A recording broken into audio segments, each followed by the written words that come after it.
நான் உன்னை கொன்னேன்னு வச்சுக்க, இந்த நிதியாண்டின் சிறந்த கேவலமான சாவு உண்டா இருக்கும். இப்போ வந்து பார்த்திங்கன்னா சமீப காலமாக ஒரு சர்ச்சையான விஷயம் என்ன நடந்துச்சு அப்படின்னு பார்த்தீங்கன்னா, கோட் படத்தோட ஃபர்ஸ்ட் சிங்லாம் ரிலீஸ் ஆச்சு. ரிலீஸ் ஆகி பிரசாந்துக்கு ஒரு நல்ல ஒரு எக்ஸ்பெக்டேஷன் ஃபுல்ஃபில் ஆகிடுச்சு. பிரசாந்தை அவரோட ரோல் கண்டிப்பாக நல்லாயிருக்கும் அப்படிங்கிற மாதிரி ஒரு எதிர்பார்ப்பு இந்த கோட் படத்தோட ஃபஸ்ட்டு சிங்கிலே பார்த்திங்கன்னா நம்மளுக்கு கொடுத்துருச்சு அப்படின்னு சொல்லலாம். ஏன்னா பிரசாந்தோட டான்ஸு அந்த பர்ஃபார்மன்ஸு அந்த மாதிரி இருந்துச்சு.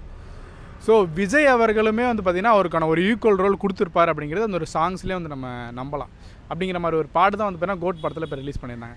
இப்போ என்ன சர்ச்சை அப்படின்னு பார்த்தீங்கன்னா பிரசாந்த் அவர்கள் ஒரு நலத்திட்ட உதவி ஒரு இடத்துல வழங்கிட்டு இருந்தார். அப்போ பத்திரிகையாளர்லாம் ஒரு கேள்வி கேட்டிருந்தாங்க, சார் இப்போ நீங்கள் விஜய் படத்தில் நடிக்கிறீங்களே, அதை பற்றி என்ன நினைக்கிறீங்க அப்படின்னு சொல்லி ஒரு வார்த்தை கேட்குறப்ப அவர் பார்த்தீங்கன்னா விஜய் படத்தில் நான் நடிக்கிறேங்க, விஜய் படத்தில் நான் நடிக்கலைங்க, விஜய் கூட தான் நான் நடிக்கிறேன் அப்படிங்கிற சொல்லியிருக்காரு. கிட்டத்தட்ட என்ன சொல்கிறாருன்னா, விஜய் ஹீரோ இல்லைங்க, நானும் அதில் ஒன் ஆஃப் த ஹீரோ அப்படிங்கிற மாதிரி தான் அவர் பேச்சு அப்போ இருந்தது. ஸோ அது ஒரு பெரிய சர்ச்சையாச்சு, ஒரு பெரிய விமர்சனத்தை ஏற்படுத்துச்சு அப்படின்னே சொல்லலாம். ஸோ அதுக்கப்புறம் பார்த்தீங்கன்னா அரசியலுக்கு வேறு வரீங்களாங்கிற மாதிரி ஒரு கேள்விலாம் இருந்துச்சு. இந்த மாதிரி பல கான்ட்ரவர்சி அப்போ பிரசாந்துக்கு கொடுக்கப்பட்டது.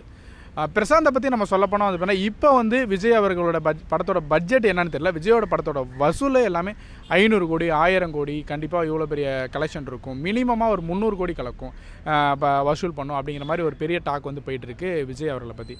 அந்த டைம்லேயே பார்த்தீங்கன்னா பிரசாந்த் டாப் ஸ்டார் பிரசாந்தை பற்றி நம்ம சொல்ல போனால் அப்போ இருந்த ஒரு டாப் டேரக்டர்ஸ் பாலு மகேந்திரலேருந்து சரி, அப்புறம் ஷங்கர்லேருந்து சரி, எல்லாருக்குமே பார்த்தீங்கன்னா ஒரு ஃபேவரட் டேரக்டராக பிரசாந்த் இருந்தார். ஸோ அப்போவே ஜீன்ஸ் படமும் சரி, திருடா திருடி படமும் சரி, அதாவது மணிரத்னம் அவங்களுக்குமே ஒரு ஃபேவரட்டான ஒரு டேரக்டராக இருந்தார்.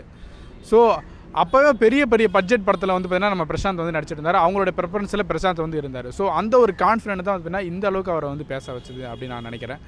ஸோ எப்போவுமே பார்த்திங்கன்னா யாருமே தன்னை இறக்க நினைக்கவே மாட்டாங்க. தான் இன்னும் ஒரு லைம் லைட்டில் தான் இருக்கேன், தனக்கான மார்க்கெட் கண்டிப்பாக ஒரு பெரிய லெவலில் வருங்கிற ஒரு கான்ஃபிடென்ட் தான் அவர் பேசியிருப்பார். மற்றபடி பார்த்திங்கன்னா விஜய் அவர்களை குறைச்சி பேசணுமோ அப்படிங்கிற எண்ணம் அவருக்கு எப்போவுமே கிடையாதுன்னு எனக்கு நம்பிக்கை இருக்குது. அப்படி பேசியிருந்தாலுமே இப்போவும் அந்த சாங் சரி, அதுக்கப்புறம் சரி, விஜய் அவர்கள் சைட்லேருந்து எந்த ஒரு எதிர்ப்பும் அந்த மாதிரி தெரியல. அநேகமாக பிரசாந்த் அவர்களுக்கும் ஒரு நல்ல ரோல், ஈக்குவலான ரோல் இருக்குன்னு சொல்லி நான் நம்புகிறேன். ஏன்னா இவரை பெருசாக நம்புவேன். ஏன்னா வெங்கட் பிரபு படங்கள் எப்போவுமே எல்லாருக்கும் ஒரு முக்கியமான ரோல் வந்துருப்பார். எப்படி மங்காத்தாவில் அஜித் சாருக்கும் அர்ஜுன் சாருக்கும் ஒரு ரோல் வச்சுருப்பார் பார்த்தீங்கன்னா, ரெண்டுமே ஒரு ஈக்குவலான ஒரு ரோல். ஸோ அந்த மாதிரி ஒரு வேளை பிரசாந்துக்கும் விஜய்க்கும் ஒரு ஈக்குவலான ரோல் இருக்க ஒரு பெரிய வாய்ப்பு அதிகமாக இருக்குது இந்த கோட் படத்தில். இந்த கோட் படமும் பார்த்திங்கன்னா எனக்கு தெரிஞ்சு ஒரு பெரிய ஒரு கம்பேக்காக நம்ம பிரசாந்த் சாருக்கு அமையும்னு நினைக்கிறேன். இதில் மோகன் சாருக்கும் பார்த்திங்கன்னா ஒரு நெகட்டிவ் ஷேடுன்னு சொல்கிறாங்க, அவருக்கும் ஒரு கம்பேக்காக இருக்குன்னு சொல்லி நான் ரொம்பவே நம்பிட்டு இருக்கேன். பிரசாந்த் அவர்களை அந்தகன் படம் இன்னும் வரல. ஸோ அந்த படத்துக்கு நாங்கள் ரொம்ப எதிர்பார்க்குறோம். ஸோ இந்த கோட் படம் ஒரு நல்ல ரெஸ்பான்ஸ் கிரியேட் பண்ணிச்சுன்னா அந்தகன் படமும் பார்த்திங்கன்னா அதுக்கப்புறம் ரிலீஸ் ஆக நிறைய வாய்ப்புகள் இருக்குன்னு சொல்லி அவரோட ஃபேன்ஸ், அதாவது இன்னும் பிரசாந்துக்கான ஃபேன்ஸ் அதிகமாக இன்னும் இருந்துக்கிட்டு தான் இருக்காங்க. அதிகமாக கமெண்ட்டில் எதிர்பார்த்துட்டு தான் இருக்காங்க.